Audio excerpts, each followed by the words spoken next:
Hola, ¿qué tal alumnos de Manhattan School? Mi nombre es Pablo Martínez y bueno, vamos a continuar con las clases de ciencias sociales para prepararlos en su examen 2. El anterior curso o la anterior clase, perdón, fue fue de una parte del examen. Vamos a iniciar con el examen 2 y bueno, como les comentaba precisamente que partimos del concepto de lo que son las ciencias para poder determinar qué es una ciencia social y vimos precisamente las diferencias que existen entre las ciencias naturales con respecto a las ciencias sociales y decirles que para tratar de retomar un poquito el tema, que básicamente la diferencia entre una y otra es que ambas ciencias, tanto las ciencias sociales como las ciencias naturales, pueden estudiar al individuo de diferente forma, ¿sí? Es decir, en un estudio científico analizan al individuo. En el caso de las ciencias sociales lo estudia o lo investiga a través de ciertos periodos de año, ver cómo vive, cómo se relaciona, cómo interactúa, cómo se comunica. Esas son las áreas de las ciencias sociales. Y por el otro lado, las ciencias naturales investigan ese mismo individuo, pero quizás pudiera ser en su biología, en su forma de cómo es que puede vivir en el interior de su organismo. Es decir, analiza las cuestiones de la sangre, cómo respira, cómo es posible que camine, por qué piensa incluso, ¿sí? Entonces, como les dije, la diferencia entre las ciencias naturales y las ciencias sociales es precisamente el enfoque que le dan a este objeto. Pudiera ser, más bien es material, este objeto que puedan observar y el enfoque que le dan en su estudio cada una de estas áreas, ¿verdad? Entonces, es tratando de retomar el tema que precisamente hace rato vimos y bueno, lo que nos incumbe son las ciencias sociales, que les decía en un inicio que se dividía precisamente en ciencias sociales. Las ciencias sociales se dividen en historia, ¿sí? Cómo el ser humano ha sido capaz de ir caminando durante ciertas etapas de la vida, es decir, durante ciertos años, durante ciertos siglos, durante ciertos periodos, cómo va desarrollándose dentro de una sociedad, ¿sí? Y bueno, ese es en el caso de una de las ramas de las ciencias sociales, que es la historia, ¿sí? La geografía, es decir, cómo se divide todo este territorio. Recuerden que estamos en un planeta Tierra y que este planeta pues se tiene una cierta división o una cierta cartografía precisamente derivado de ciertos gobiernos que van dividiendo a los países, ¿verdad? Entonces, también las ciencias sociales se encarga de estudiar la geografía, ¿sí? Y otra de las áreas que es el civismo, ¿sí? El civismo que se encarga precisamente de investigar o de analizar de investigar, analizar o observar cómo es la conducta de ese ser humano, cómo se comporta en una sociedad, cómo se relaciona con esa sociedad, cómo se comunica con esa sociedad, ¿sí? Y bueno, pues pudiéramos tener dentro de esa misma sociedad precisamente grupos sociales que bueno, ya los iremos un poquito en un ratito más analizando y bueno, tratando ya de darle seguimiento a esta parte, decirles que pues que no pierdan de vista que uno de los objetivos más importantes de las ciencias sociales es conocer a esa sociedad para proponer las soluciones a los problemas que enfrenta, ¿sí? Ya vimos que, bueno, cuántas ramas se divide las ciencias sociales, pero ahora, ¿cuál es el objeto de que existan las ciencias sociales, ¿verdad? Pues básicamente en conocer a la sociedad para proponer soluciones a los problemas que ésta enfrenta, ¿sí? No se les olvide que precisamente dentro de esta rama, pues es que estas ciencias sociales estudian cómo hallar las soluciones a los problemas que día con día enfrenta esta sociedad, ¿sí? Y tratar de solucionarlos, es decir, cómo este tipo de sociedad va a enfrentar un problema, pero a la vez quien ofrece las soluciones es precisamente las ciencias sociales. Y no se pierdan de vista que como un todo, estas ciencias sociales, pues precisamente se enfoca cada una de estas áreas en una solución de los problemas, ¿sí? Por eso, si ustedes estudian en ciertas escuelas, ahora que ingresen a nivel profesional, se podrán dar cuenta que pueden entrar a una escuela que sus áreas estén precisamente divididas de entrada en lo que son las disciplinas sociales. Y dentro de estas disciplinas sociales entra precisamente el área de derecho, ¿sí? ¿Por qué el área de derecho? Porque se encarga de solucionar problemas que enfrenta una sociedad, ¿verdad? Bueno, eso es lo que quería que no perdieran de vista, cuál es el objetivo de las ciencias sociales. Solucionar problemas, y no como una ciencia social de un todo, sino que hay ciertas áreas en las que se divide y que precisamente esas áreas se encargan de darle solución a estos problemas, ¿verdad? Y bueno, ¿dónde tratar de darle un brinco a estos temas, independientemente de lo que comentábamos en el examen, en su primer examen o en su anterior módulo, de los movimientos que marcaron estas épocas en el siglo XVIII? Uno de los que precisamente fueron parte importante dentro de estos movimientos fue precisamente el señor Carlos Marx, ¿sí? Fue un pensador de origen alemán que, bueno, aportó mucho y que se le considera como el padre del socialismo científico, ¿sí? No, ahorita les voy a tratar de profundizar esta parte, ¿sí? Pero no, Carlos Marx no fue solo en este trayecto, sino también fue Federico Engels, que también fue otro de los que hizo ciertos cambios en estas bases sociales, bueno, con quien sobre todo se dice que compartían una estrecha colaboración intelectual. Y fíjense que lo más importante, que a pesar de que ambos personajes, Carlos Marx y Federico Engels, tenían una clara diferencia como personas, cuando se trataba de compartir conocimientos intelectuales, pues precisamente juntaban esta parte y, bueno, hoy por hoy se les conoce como a los padres del socialismo científico, ¿verdad? Entonces, estos personajes fueron los que marcaron un sistema capitalista, una serie de innovaciones industriales, precisamente, la lucha de clases sociales, etcétera, etcétera, que en esos periodos, pues precisamente, como les comentaba anteriormente, fueron los que marcaron estos cambios, ¿verdad? Entonces, Carlos Marx y Federico Engels fueron, Carlos Marx de origen alemán, y pues es parte importante de estos acontecimientos, ¿verdad? Bien, Carlos Marx, decirles que empezó precisamente con estos cambios con las clases sociales, ¿sí? Y que cómo Marx define estas clases sociales y por qué en su momento empieza a estudiarlas o analizarlas, ¿verdad? Pues Carlos Marx lo empieza a identificar, estas clases sociales, como un conjunto de personas que comparten relaciones comunes en los medios de producción y trabajo, ¿sí? Carlos Marx, a pesar de que hizo un socialismo científico, él se enfocó más a la parte de las industrias, de todo este embalaje que ya se venía desarrollando, y que con esto él empieza a estudiar la parte de por qué es importante el capitalismo, la industria y el ser humano, ¿sí? Entonces, es donde empieza a identificar que existen clases sociales.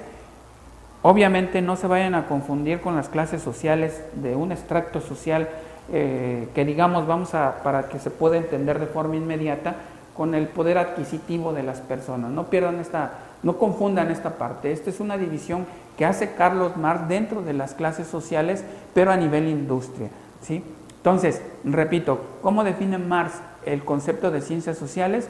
Como un conjunto de personas que comparten relaciones comunes en los medios de producción y trabajo. Es decir, si quisieron elaborar un jabón o elaborar cierto producto, el que ustedes quieran, relacionado con esa época, pues precisamente compartían los medios de producción, ¿sí? Venía la división de la producción, es decir, uno lo empaquetaba, otro hacía la preparación del producto químico, otro lo sacaba a producción, etcétera, etcétera. Y todos estos individuos estaban en un solo objetivo, que era sacar un solo producto, y con ello a través se derivó precisamente pues el trabajo, ¿verdad?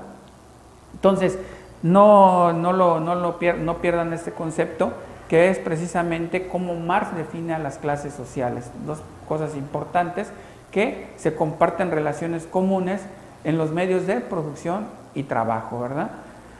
Y pues bueno, Carlos Marx es importante dentro de esta parte de este siglo, porque él es el que hace, dentro de toda su forma, no se les olvide que se le conoce como el padre del socialismo capitalista, vaya, ¿sí? Entonces, o socialismo científico, y que de alguna forma también escribe ciertas obras que son grandes aportaciones y que hoy por hoy se siguen investigando, se siguen leyendo, que sirven como medios todavía para entender cómo se está desarrollando esta sociedad. Y dentro de sus obras más importantes, que son consideradas hoy por hoy joyas dentro de un modelo capitalista, es precisamente El Capital y El Manifiesto Comunista, ¿sí? Estas dos obras son importantes porque marcan precisamente la parte de lo que es el sistema monetario, cómo rige la moneda, cómo es que exista el trabajo y cómo es que se debe de retribuir a la persona, ¿sí? Entonces, no se les olvide, su obra más importante es El Capital, publicado junto con, como les decía, con Federico Engels en 1867, ¿sí? Les decía hace ratito que tanto Carlos Marx y Federico Engels compartieron una estrecha colaboración intelectual y política, ¿sí? Entonces, les decía que centraron todo su conocimiento en ese socialismo científico. Y pues bueno, precisamente esta obra del capitalismo que escribió Carlos Marx fue precisamente esta obra basa o es una guía para poder entender cómo es que se produce, vamos a llamarlo así, el dinero. Porque el dinero debe de tener un fondo de origen, es decir, porque el dinero debe de generarse a través de la producción del trabajo. Trabajo nos va a generar una cierta retribución que se convierte en dinero, ¿sí? Y que bueno, pues precisamente a todo esfuerzo pues se merece una retribución, y este libro pues básicamente trata sobre estos temas, ¿verdad? Y el Manifiesto Comunista pues es precisamente la lucha de clases, la cuestión de cómo piensan en esa época esta lucha ideológica, del por qué se da y por qué surge. Y bueno, por un lado tenemos la parte industrial y la parte humana, ¿sí? Bueno, estos personajes no se les vaya a perder de vista, tanto Carlos Marx con sus obras que son de más auge, que es El Capital, y El Manifiesto Comunista, ¿verdad? Ahí los que tengan tiempo, ojalá las puedan leer, las pueden encontrar incluso en el internet, para que tengan un poquito más de conocimiento del por qué hoy nuestro sistema es capitalista, por qué se le conoce como tal y por qué en su momento el socialismo fue desapareciendo y se quedó ya como una base muy fuerte el capitalismo, ¿verdad? Y pues bueno, obviamente dentro de estas grandes revoluciones o movimientos ideológicos o cuestiones que generaron un cambio, pues es obvio que hubo movimientos que generaron también la pobreza, ¿sí? y que hoy por hoy seguimos en cuestiones de pobreza, quizás hoy más, no lo sé, los medidores dicen que hay más pobreza, pero bueno, ¿qué podemos entender precisamente por la pobreza? Perdón, se traba la lengua luego, pero bueno, la pobreza dicen que es la falta de medios para satisfacer algunas de las necesidades básicas del ser humano. No hay pobrezas que se pueden clasificar de diferente forma, pero básicamente cuando una sociedad no tiene las necesidades básicas para satisfacerse, se dice que esa sociedad la pudieran clasificar como pobre. Aunque hay unas ciertas cuestiones ideológicas que pues no van de acuerdo, pero para que puedan identificar los diferentes extractos sociales, que dice que cuando una clase social es pobre es porque le faltan los medios para satisfacer sus necesidades básicas. Ejemplo, agua, ejemplo, sistema de transporte, ejemplo, centros comerciales o mercados a su alcance para poder abastecerse de sus alimentos básicos. Entonces, sin embargo, decirles que así está clasificado dentro de las cuestiones que definen la pobreza, ¿verdad? Bien, hacerles mención que también esta pobreza tiene ciertas características o ciertos matices que la hacen diferenciar. No quisiera ser de alguna forma, vamos a llamarlo así, despectivo, porque la pobreza realmente, algunos motivadores han dicho que la pobreza es una cuestión meramente intelectual, pero son ciertos parámetros que se utilizan para medir cómo podemos identificar una sociedad que está en una pobreza, ¿sí? Y han surgido clasificaciones incluso de pobreza extrema, pobreza de no tan extrema, pero a veces son cuestiones ya de definición, ¿verdad? Entonces, 3 características que pueden definir a una sociedad en la pobreza.